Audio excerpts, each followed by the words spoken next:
Hey, Mark Presley here. How we doing? This is a video response going to Aaron Hogan over at SME.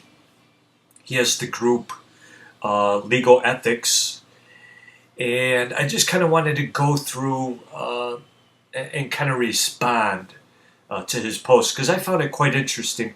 That seems to be the hot topic these days: ethics, theft, originality, intellectual property, that type of thing. So Aaron goes to say in his post, what is fair use and what is theft when it comes to creating an effect that is similar yet different? Example, run, rabbit, run. This theme has been done as Rabbit, Die, Pizza, The Hungry Monster by Hank Lee, Bakery Store Beer, and I'm sure a lot more.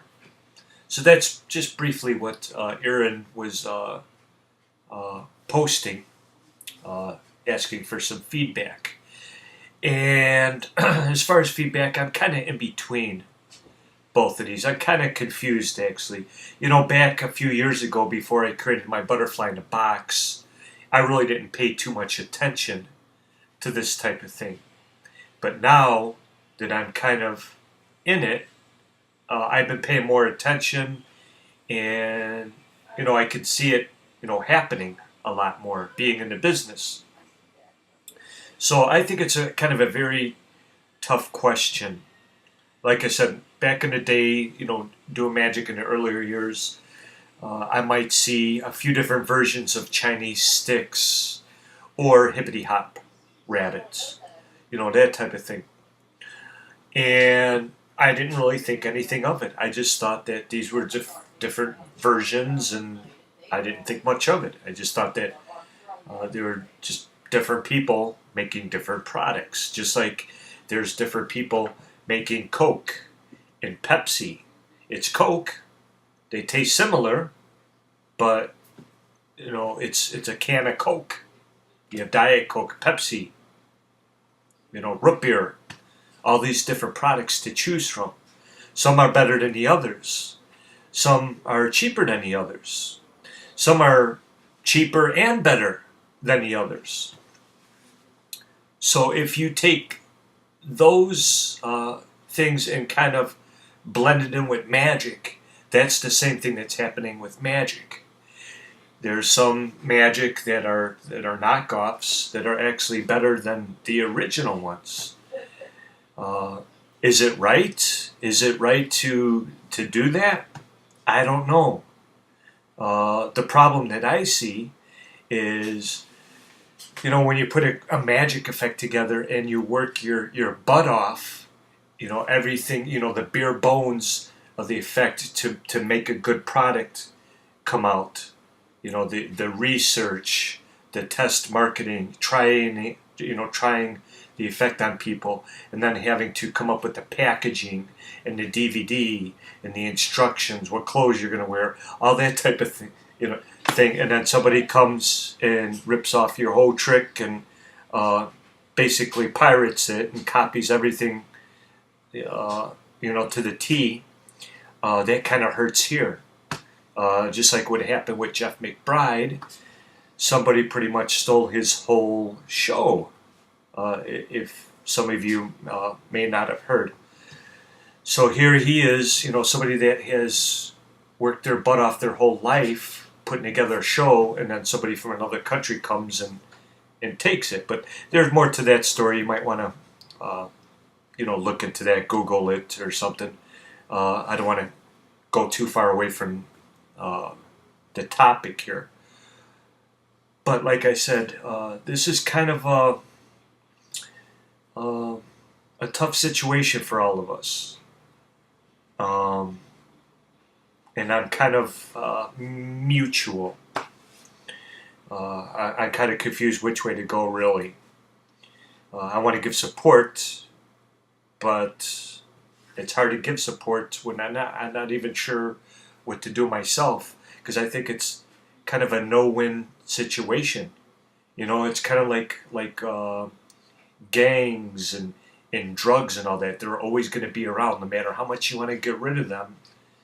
They're always going to be there. And I think that's kind of like magic. As long as there's dishonest people, people that all lie and steal and backstab and not try to support our community, we're always going to have this. It's not going to go away. Can we make it better? Sure, we can make it better. We could come together and collaborate and try to communicate with one another, put together trustworthy people, maybe to I don't know, maybe a committee or something like that. But I think the main thing is just respect and support and doing your homework. And not too long ago, I was going to mark an effect that was going to go out. I don't even remember the date here because I stopped making it because I found out that somebody else was going to make the effect. Actually, it was out already. It was called the Impossible Box. And I came up with a magic effect that was called Out of the Box. Not even knowing that this guy in Canada created this effect like 17 years ago, almost identical to mine. So sometimes things happen by mistake. It's not always theft. As I'm sure a lot of you have known, there's been some stories where some magicians have dished out like $20,000 on a magic effect only to find out that somebody somewhere else is creating the same thing. So, those things happen. With magic, there's only so much, we can do.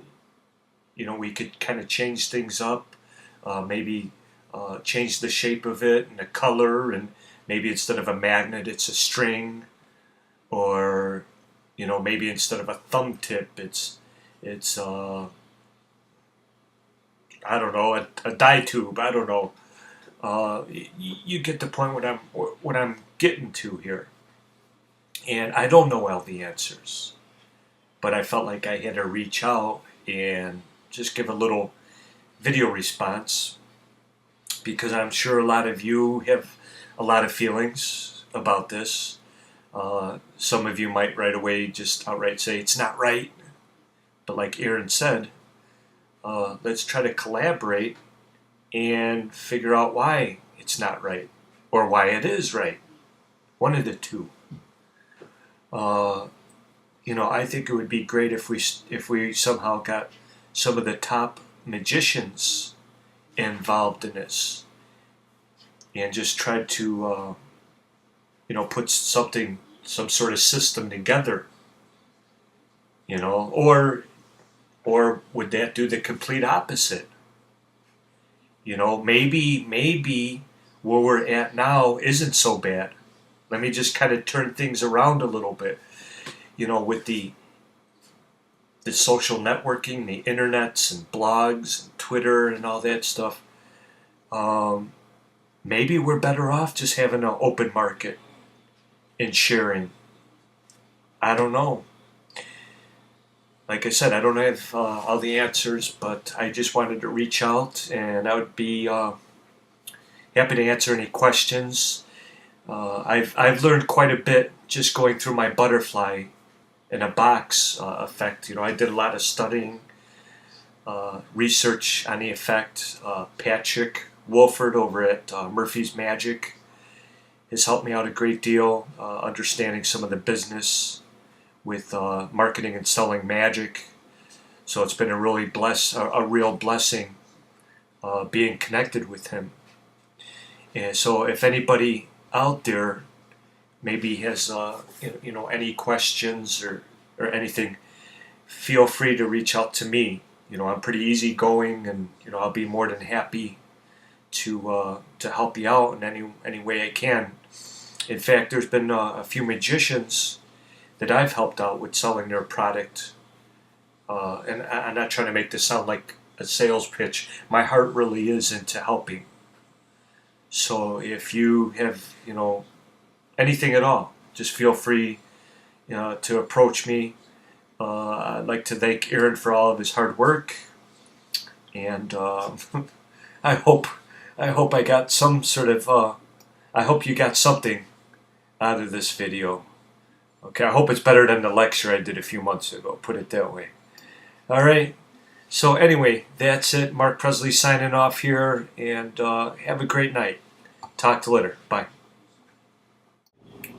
You know, I just wanted to add one more thing to that, and that is that I think it would be a good idea for all magicians who have not ever invented or created a magic effect to pursue doing that, because I think it's a great experience. It definitely opens doors.